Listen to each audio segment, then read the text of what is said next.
예수님의 지상행적을 기록한 책을 복음서라 그렇게 말하는데요. 그 복음서에는 예수님이 행하신 많은 이적들이 기록되어 있습니다. 가령 오늘 본문이 기록된 마태복음에 보시면은 예수님께서 나병 환자를 고치시고 백부장의 하인의 중풍병을 고치셨습니다. 베드로의 장모 열병을 또 고치셨고, 또 가다라 지방에 가서는 귀신 들린 자의 귀신을 쫓아내 주셨습니다. 중풍병자를 고치셨고 12의 혈루증 앓던 여인도 고치셨습니다. 맹인들의 눈도 뜨게 하셨고 또 말 못하는 사람도 말할 수 있도록 또 고쳐주셨습니다. 그 외에도 바다 위를 걸으시면서 또 바람과 바다를 꾸짖어서 잠잠하게도 하셨습니다. 오병이어로 5,000명이 넘는 사람을 배불리 먹이시기도 하셨고 7병 2, 3으로 가지고 4,000명을 또한 배불리 먹이는 이런 기적도 베푸셨습니다. 이러한 표적과 이적들을 베푸신 예수님께서는 황제의 도시를 걷는 빌립보 가이사랴 지방에 이르렀을 때에 제자들에게 묻습니다. 사람들이 인자를, 예수님을 갖다가 어떻게 누구라고 하느냐. 그러니까 제자들이 세례 요한이라고 해요, 엘리야라고 해요, 예레미야라고 합니다. 뭐 이런 식으로 대답을 했습니다. 그래야 예수님께서 제자를 향하여 너희들은 나를 누구라 하느냐. 그때 제자들의 대표격인 베드로가 주는 그리스도시요 살아계신 하나님의 아들이십니다 라고 되는 겁니다.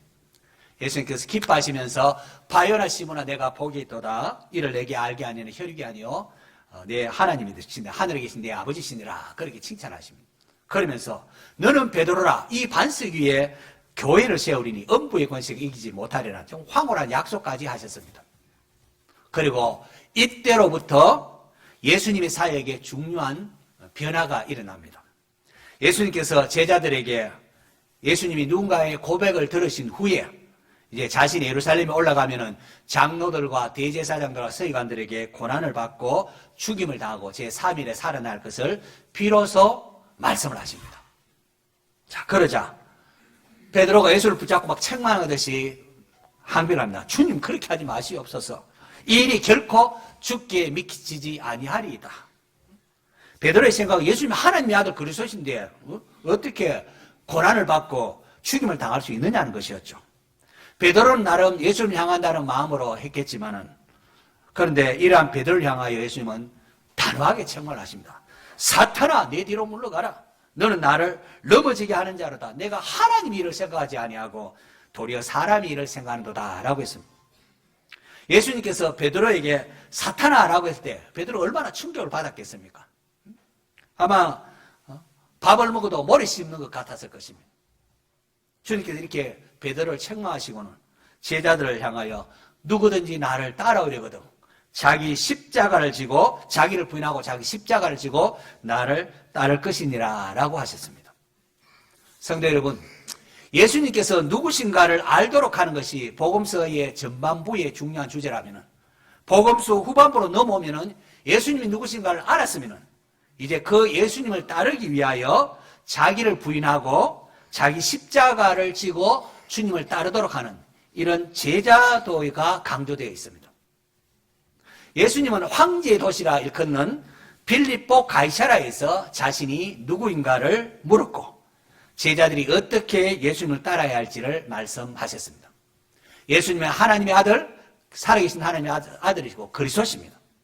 그 예수님을 따르는 제자는 자신을 높이며 떵떵거리는 것이 아니라 자신을 죽이고 낮아짐으로 남을 섬기는 그런 길로 행해야 한다는 겁니다.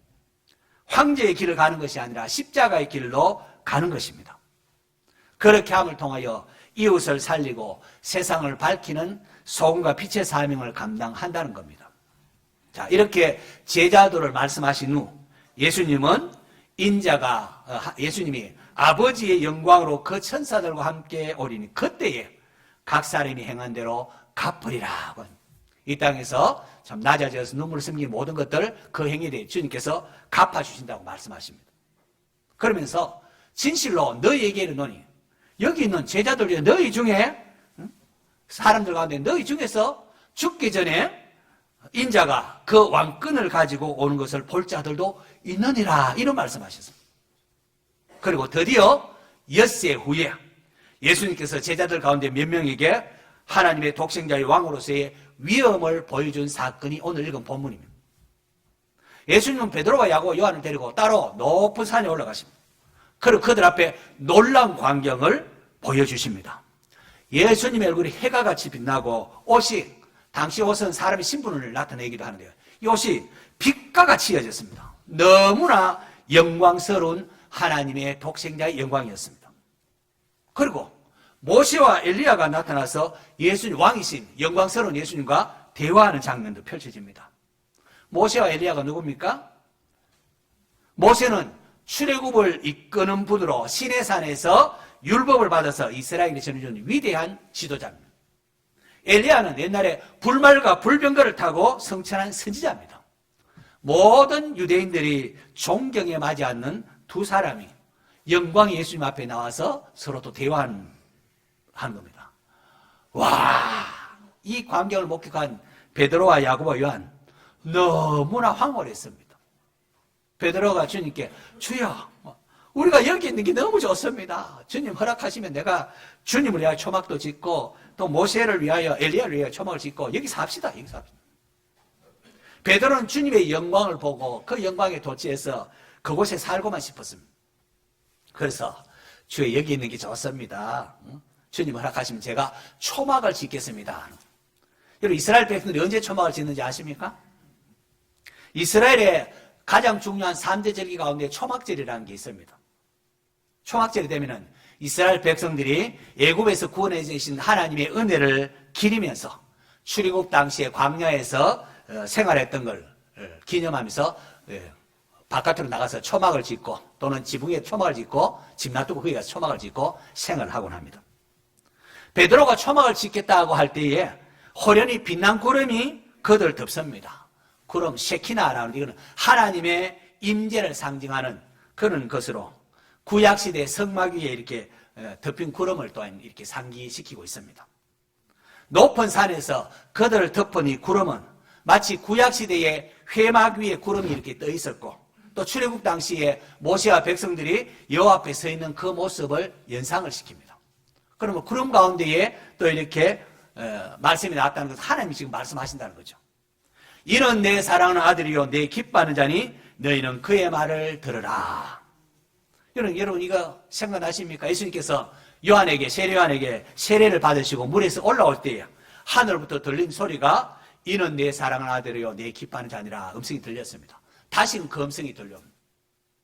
그런데 변화산 높은 산에서는 또 하나 더 추가되는 말이 있습니다. 그게 뭔가 너희는 그의 말을 들으라 하는 것이 첨부되어 나옵니다. 이것은 일찍이 모세가 자기 죽기 전에 이스라엘 백성들에게 하나님께서 앞으로 메시아를 보내주실 것을 예언한 적이 있습니다. 내 하나님 여호와께서 너희 가운데 내 형제 중에 너를 위하여 나와 같이 모세와 같은 선지자 하나를 일으키리니 너희는 그의 말을 들을지니라, 그렇게 한 적이 있습니다. 이후로 이스라엘 백성들은 모세와 같은 선지자, 그 메시아를 기다리는 전통이 있습니다. 그래서 유대인들의 메시아를 기다리는 전통은 하나는 다윗의 아들, 다윗의 자손 오실 메시아, 또 하나는 모세와 같은 그 선지자, 이 두 개가 메시아 전통으로 내려옵니다.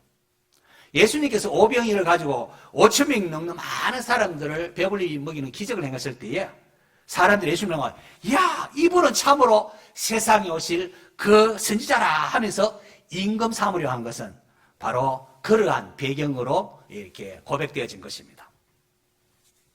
하나님께서 제자들에게 너희는 그의 말을 들을지어다 라고 하심을 통하여 예수님께서 그들이 기다리던 메시아임을, 하나님의 아들뿐 아니라 성경에 약속한 그들이 기다리던 바로 모세와 같은 그 선지자요 메시아임을 확인시켜주는 것이기도 한 것입니다. 베드로와 야고보, 요한, 예수님께서 자기들에게 보이신 그 영광을 봤을 때 그거 말하고 싶을까요? 말하고 싶지 않을까요? 자기들이 봤는데 제자들에게 자랑하고 싶을까요? 자랑하고 싶지 않을까요? 얼마나 말하고 싶겠습니까? 그 놀라운 광경, 황홀한 광경을 체험했는데, 그런데 예수님께서 제자들에게 인자가 죽은 자 가운데서 살아나기 전에는 아무에게도 이러지 말라 하셨습니다. 물론 예수님 십자가를 담당하기 위한 때까지는 이렇게 또 제자들만 이렇게 비밀을 붙인 것이 하고요. 보여줄 때는 언제고 또 말하지 말라는 건 무엇일까요?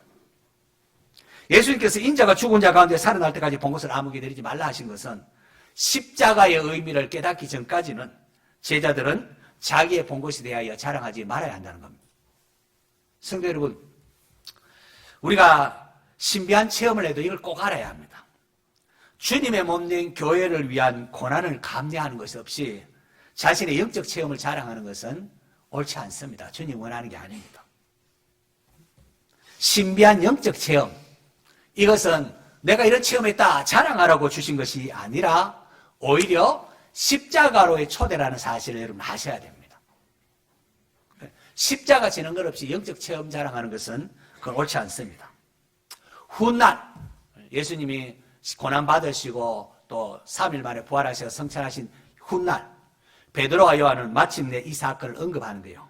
베드로 후서는 베드로가 죽기 전에 남긴 편지인데 그 분량이 아주 짧습니다. 얼마 안 됩니다.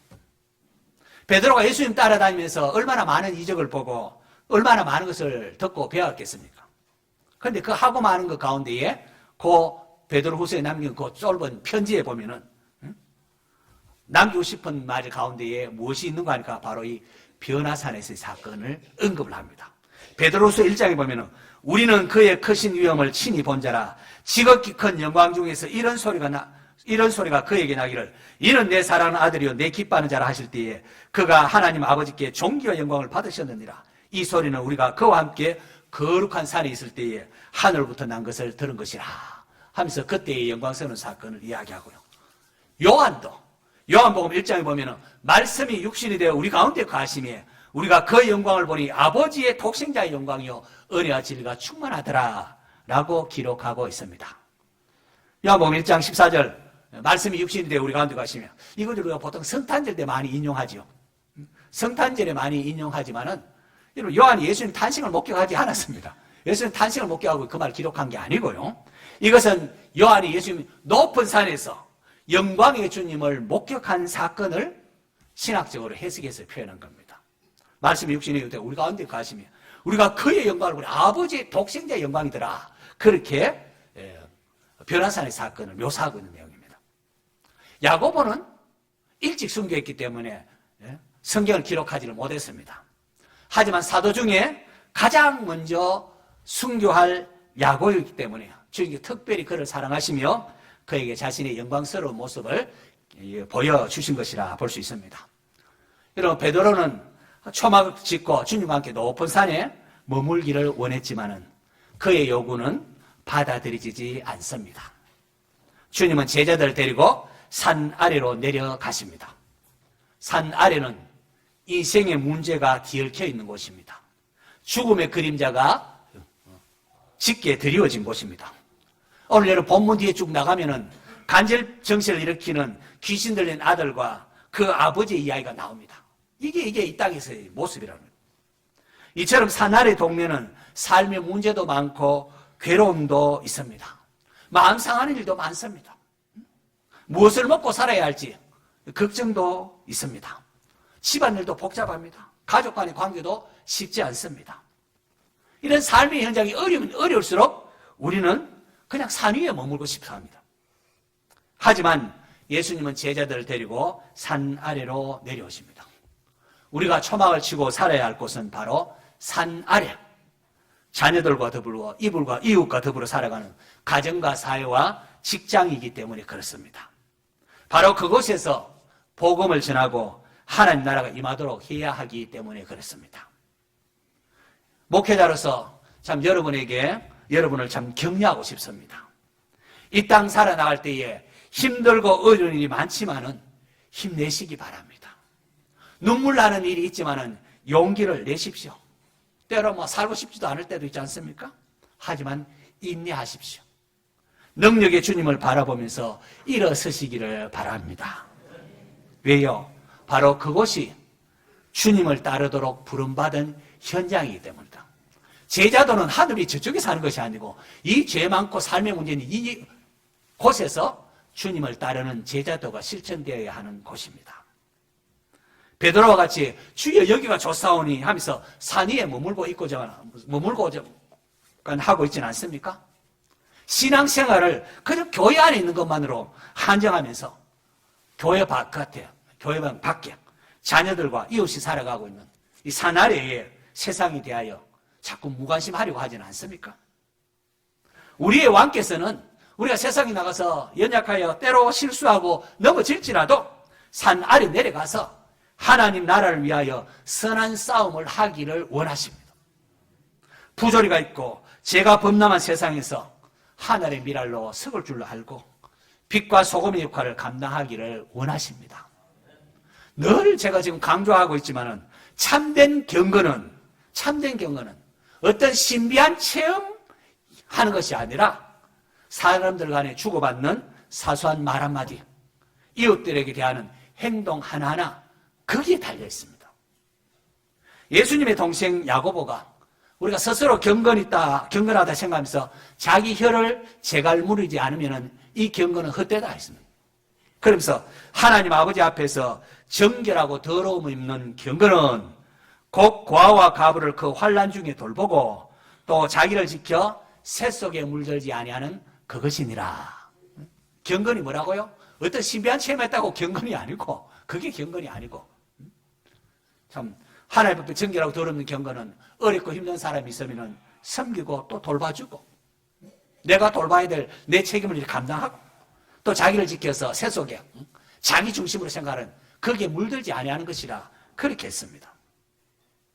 그러므로 성도 여러분, 신비한 어떤 체험을 추구할 것이 아니라 주님, 나로 하여금 가정과 직장과 사회에서 이웃 사랑을 실천할 수 있는 참된 경건을 나타낼 수 있게 해주십시오. 기도할 수 있는 성도 되시기를 바랍니다. 예수님께서 베드로와 야고보와 요한을 데리고 높은 산에 오르사 자신의 변화된 모습을 보이셨는데 그 이유가 무엇이겠습니까? 왜 하나님의 독생자의 영광을 그들에게 보여주셨을까요? 그것은 자기 십자가를 지고 주님을 따르도록 하기 위함입니다.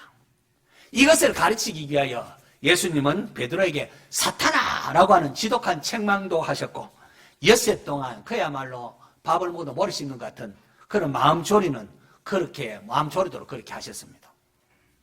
자기를 부인하고 자기 십자가를 지고 따르는 것, 우리의 죄된 본성과는 잘 맞지 않습니다. 우리는 그저 자기를 높이고 싶고 사람 앞에 이렇게 의시되고 싶어합니다. 이러한 제자들에게 주님은 하늘의 그 영광을 보여주면서 나를 따르라 라고 하신 겁니다. 이제 우리 함께 찬송을 하겠습니다. 저는 이 찬송을 볼 때마다 마음이 찡하고 감동이 됩니다. 복음송 이제 내가 살아도 우리 같이 부르겠습니다.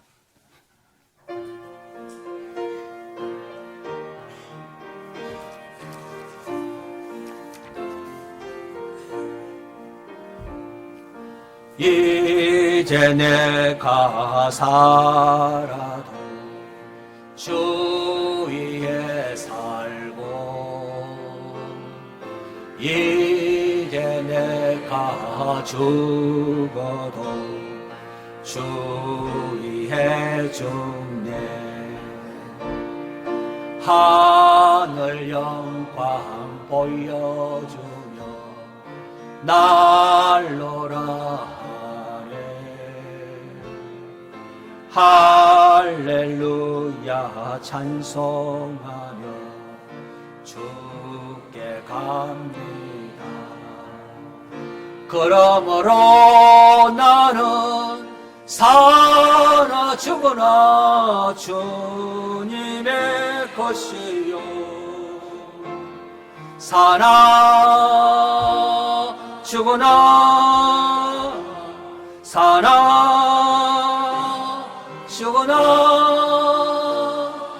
난리에 피 흘리신 내 주님의 것이요.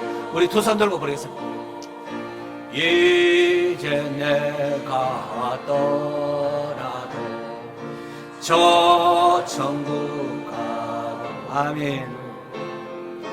이제 내가 있어도 주 위에 있네. 우리 예수 찬송하며 나는 가겠네. 천군 천사 나팔 불려 마중 나오네. 그러므로 나는 사나 죽으나 주님의 것이요, 사나 죽으나